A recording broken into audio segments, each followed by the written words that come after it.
KVS pedagogy और new education policy 2020 series का ये तीसरा वीडियो, जिसके अंतर्गत आज का टॉपिक रहेगा स्कूल ऑर्गेनाइजेशन एंड लीडरशिप।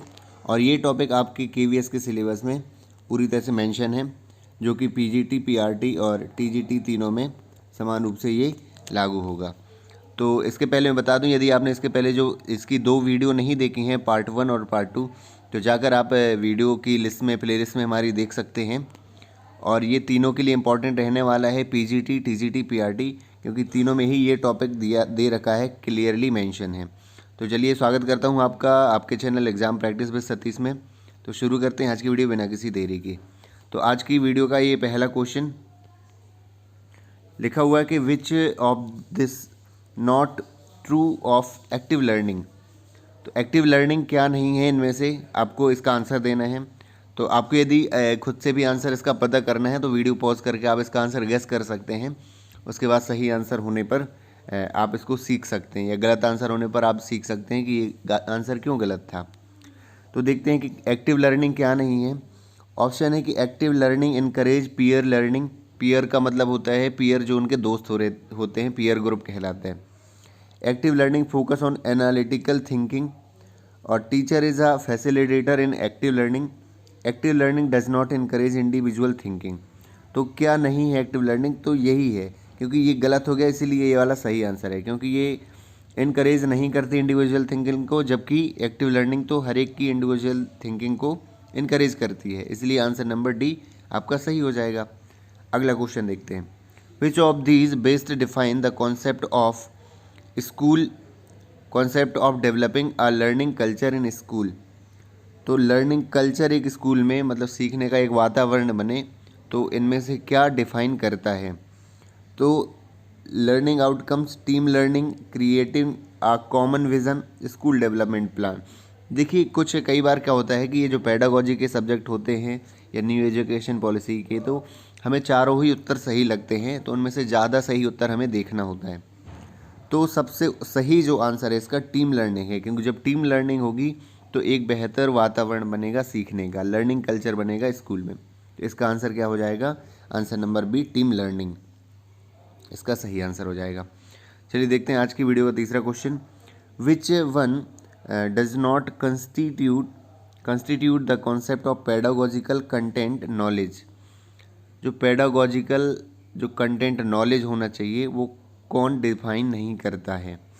तो इंफ्रास्ट्रक्चर ऑफ स्कूल, इसका सही आंसर ये हो जाता है कि स्कूल के यदि इंफ्रास्ट्रक्चर है तो आपके पेडागोजिकल जो कंटेंट नॉलेज है, सब्जेक्ट की नॉलेज है, ये कहीं ना कहीं रिलेशन इसका नहीं है। बाकी देखिए आप सब्जेक्ट स्पेसिफिक नॉलेज ये होना चाहिए आपको, understanding students learning needs and diversity, pedagogical understanding of the subject, ये तीनों होना चाहिए, जबकि ये नहीं होना चाहिए। और पूछ भी रहा है कि क्या नहीं है पेडागोजिकल कंटेंट नॉलेज, तो हमने सही आंसर क्या दे दिया, answer number 3, infrastructure of school. चलिए बढ़ते हैं आज के अगले क्वेश्चन की ओर। What are 3 components of developing oneself as school teacher and leader. तो इसको आपको बता दूं, एक लीडर जो होता है वो एक स्कूल का हेड भी, प्रिंसिपल भी लीडर के रूप में काम करता है, एक टीचर भी लीडर के रूप में काम करता है, और एक बच्चा भी एक इंडिविजुअल लीडर के रूप में काम करता है। तो उनमें से 3 कंपोनेंट क्या बहुत बेहतर ज़रूरी है, तो ये आपको याद ही करने पड़ेंगे। तो इसका मैं सही आंसर पहले बता देता हूँ कि नॉलेज, स्किल एंड एटीट्यूड। तो नॉलेज ज्ञान हो जाती है, स्किल क्षमता, और एटीट्यूड आपकी अभिवृत्ति हो जाती है। तीनों मिलकर के आपको एक अच्छा बेहतर स्कूल लीडर, एक लीडरशिप का आपका गुण उत्पन्न करता है। तो आप इसको याद भी कर सकते हैं, नॉलेज, स्किल एंड एटीट्यूड, ये आपको याद करना पड़ेगा। ये तीनों चीज़ें होंगी, नॉलेज भी होगी, स्किल भी होगी उसके पास, और एटीट्यूड भी होगा। तो एटीट्यूड का मतलब यहाँ पर वो एक नेगेटिव सेंस में नहीं है। एटीट्यूड का मतलब होता है कि हम एक जब ग्रुप में बच्चे हों तो उसको एक लीडर कर पाएँ, ग्रुप टास्क दिया जाए तो एक लीडर उसको लीडरशिप कर सकें उसकी। आगे, व्हाट आर 2 इम्पॉर्टेंट एट्रीब्यूट्स, 2 श्रेय क्या है कि of self required for becoming an effective leader. एक इफेक्टिव लीडर होना चाहिए तो उसके लिए 2 इम्पॉर्टेंट जो हैं महत्वपूर्ण चीज़ें क्या हैं। सेल्फ रिक्वायर्ड फॉर, खुद से ही आनी चाहिए वो चीज़ें इफेक्टिव लीडर बनने के लिए। तो ऑर्गेनाइजर, प्लानर होना चाहिए, डिसप्टर एंड कंप्लेनिंग एटीट्यूड होना चाहिए, कंप्लेनिंग एटीट्यूड होना चाहिए, ये तो नहीं होगा। N initiator, positive outlook, administrator and manager. तो ये खुद से हमें लाने के लिए लीडर, क्योंकि एडमिनिस्ट्रेटर और मैनेजर सबको ज़रूरत नहीं होती एडमिनिस्ट्रेटर बनने की, क्योंकि सिर्फ एक स्कूल हेड होता है, जैसे प्रिंसिपल है, आपका हेड मास्टर है, वो दोनों काम करता है, मैनेजर काम करता है और एडमिनिस्ट्रेटर का काम करता है। उसको शासन संबंधी रूल रेगुलेशंस फॉलो करने होते हैं और मैनेज करना होता है रूल्स रेगुलेशंस फॉलो कराने के लिए। तो इसका जो सही आंसर हो जाएगा, ज़्यादा सही आंसर जो क्या लग रहा है, ये है इनिशिएटर होना चाहिए और पॉजिटिव आउटलुक होना चाहिए, तभी वो इफेक्टिव लीडर बन पाएगा, सेल्फ रिक्वायर्ड। चलिए अगला क्वेश्चन देखते हैं आज की वीडियो का।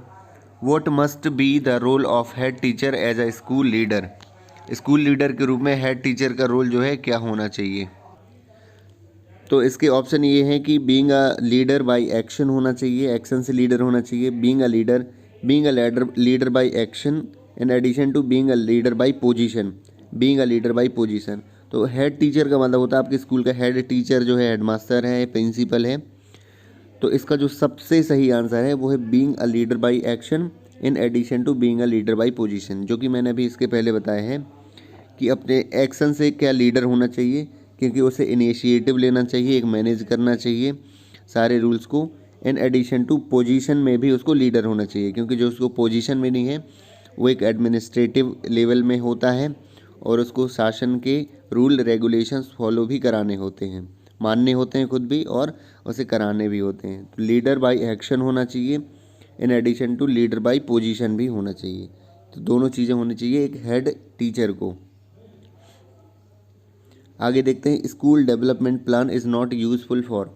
अच्छा, यदि किसी ने नहीं सुना है स्कूल डेवलपमेंट प्लान का, तो हर साल का एक प्लान बनता है जिसमें उस स्कूल की सारी पूरे ईयर की गतिविधियों को प्लान किया जाता है पहले से ही, कि हम हमारे लिए कि कमज़ोर जो बच्चे होंगे उसके लिए हम क्या करेंगे उपाय, जो ब्राइट होंगे, जो एवरेज होंगे, और हम किस तरह से एग्ज़ाम कंडक्ट कराएंगे, किस तरह से और सारी एक्टिविटीज़ कंडक्ट कराएंगे। तो school development plan is not useful, किसके लिए यूज़फुल नहीं है। तो आप भी अपना आंसर गेस कर लीजिए जब तक हम देखते हैं बाकी options. Preparing the vision of school, एक विज़न स्कूल का प्रिपेयर करना होता है। Assessing the concern area of school, जो कंसर्न जो मुद्दे हैं, विषय हैं चिंता वाले, मुश्किल वाले, वो उसको हम डिस्कस करते हैं, एसेस करते हैं। Estimating the existing resources available to school, इससे हमारे स्कूल के रिसोर्सेज भी एस्टीमेट हो जाते हैं कि किस तरह के हमारे स्कूल के रिसोर्सेज हैं और किन रिसोर्सेज की कमी है, क्या किन चीज़ों की कमी है, कि बिल्डिंग में पोस्टर्स नहीं लगे हुए हैं और कौन कौन से जो लर्निंग आइटम्स हैं वो नहीं है स्कूल में, तो इससे पता चल जाता है। ऑप्शन, प्रश्न क्या था, क्वेश्चन था कि नॉट यूज़फुल, कि ये जो स्कूल डेवलपमेंट प्लान है यूज़फुल नहीं है, तो ये है एडमिनिस्ट्रेटिव पर्पज़ ओनली, ये केवल एडमिनिस्ट्रेटिव पर्पज़ के लिए नहीं होता है, इसका एक लॉन्ग विज़न होता है, एक बड़ा विज़न होता है। चलिए बढ़ते हैं आगे अगले क्वेश्चन की ओर। Direct effect of school leadership on student learning implies, एक स्कूल लीडरशिप का गुण जो होता है स्टूडेंट पर कैसे इम्प्लाई करता है, कैसे हमें देखता है, क्या करना चाहिए। तो talking school rounds, engaging in teaching learning process in classroom, facilitating teacher to experiment in new teaching methods, randomly checking notebook of the student। तो पहली बात, चौथा आंसर बिल्कुल गलत हो जाता है। facilitating teacher to experiment in new teaching methods, engaging in teaching learning process in the classroom, in talking student, तो इसका सही आंसर हो जाएगा option number C, facilitating teacher to experiment new teaching method.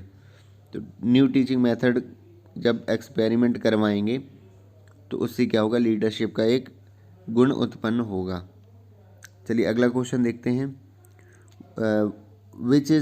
Which one is not a की component of academic leadership, जो academic leadership है उसका की कंपोनेंट क्या नहीं है। Active learning, academic supervision, pedagogical content knowledge, understanding of administrative rules and regulations. तो इसका सही आंसर हो जाएगा एकेडमिक सुपरविजन, ये नहीं होना चाहिए एकेडमिक सुपरविजन। आगे देखते हैं अगले क्वेश्चन की ओर। Which is the best platform for consolidating team learning of staff in a school, कि स्कूल स्टाफ की टीम लर्निंग को कौन सा प्लेटफॉर्म बेस्ट प्लेटफॉर्म है। प्लेग्राउंड है स्टाफ के लिए, स्टाफ मीटिंग है, क्लासरूम है कि किचन सेट है।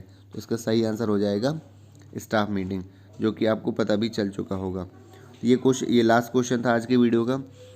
तो मैं एक अनाउंसमेंट बता देता हूँ कि हमारी जो एक सीरीज़ चल रही है, पेडागोजी की सीरीज़ चल रही है, इसके 1 2 3 ये तीसरा वीडियो था, और एक और हम इसकी एक सीरीज शुरू कर रहे हैं कॉन्सेप्ट टॉक की।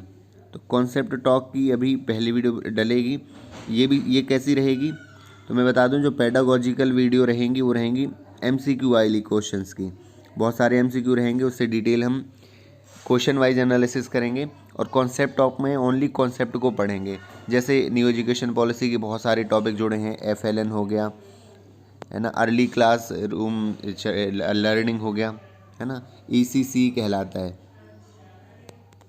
और भी बहुत सारी चीज़ें हो जाती हैं, टॉय बेस्ड लर्निंग हो जाती है, न्यू एजुकेशन पॉलिसी के टॉपिक हो जाते हैं, स्कूल लीडरशिप हो जाता है, role of teacher, role of student, ये सारे टॉपिक। तो ये हम कॉन्सेप्ट के रूप में भी पढ़ेंगे और MCQ के फॉर्म में भी पढ़ेंगे। तो ये जो 2 सीरीज़ हो जाएंगी, तो दोनों सीरीज़ की वीडियो आपको प्लेलिस्ट में आपको मिल जाएगी। तो दोनों ही बहुत ही इंपॉर्टेंट हैं, क्योंकि इस बार आप देख रहे होंगे कि KVS के एग्ज़ाम ने PRT में, TGT में और PGT में, तीनों में ही पेडागोजी का जो पोर्शन है वो 60 मार्क्स का जोड़ दिया है। इसका मतलब 180 में से 60 मार्क्स का मतलब हुआ 1/3, 1/3 जो भाग है वो पूरा पेडागोजी पर डिपेंड करता है। और आने वाले दिनों में जितने भी ऑल इंडिया के टीचिंग एग्ज़ाम है, सब में पेडागोजी का पोर्शन बढ़ने ही वाला है। इसका मतलब हम बिना पेडागोजी के बड़े स्कूल का टीचर नहीं बन सकते हैं, किसी गवर्नमेंट स्कूल का। तो ज़रूरी ये होगा कि हम अच्छे से कॉन्सेप्ट को समझें और उसके MCQ की तैयारी करें, जिससे हमें अच्छे से अच्छे मार्क्स हमें पेडागोजी में मिल सकें। जनरली ये थिंकिंग रहती है कि पेडागोजी में जनरली लोगों के कम मार्क्स आते हैं, एवरेज मार्क्स आते हैं, जबकि ऐसा नहीं। कॉन्सेप्ट को हम ध्यान से समझें, इसमें मैथ, जैसे आपको पता होगा, जैसे मैथ होता है, मैथ में क्या रहता है, क्वेश्चन हमसे बनते हैं तो बहुत अच्छे मार्क्स मिलते हैं उसमें, कोई भी उसमें कंक्रीट मार्क्स मिलते हैं एकदम। तो वो आपको मैथ, हिंदी जैसे ही सब्जेक्ट आपका हो जाएगा पेडागोजी, यदि आप कॉन्सेप्ट पूरे क्लियर करते चले जाते हैं और MCQ वीडियो देखते जाते हैं। तो हमारी इस चैनल की वीडियो कैसी लगती है आपको, ज़रूर कमेंट बॉक्स में हमें कमेंट करिए। ये सीरीज़ हमें आपको कैसी लगती है, आपके लिए इम्पोर्टेंट रहने वाली है, तो आप अपने दोस्तों को भी शेयर करिए जो KVS एग्ज़ाम की तैयारी कर रहे हैं। And thank you so much for watching this video.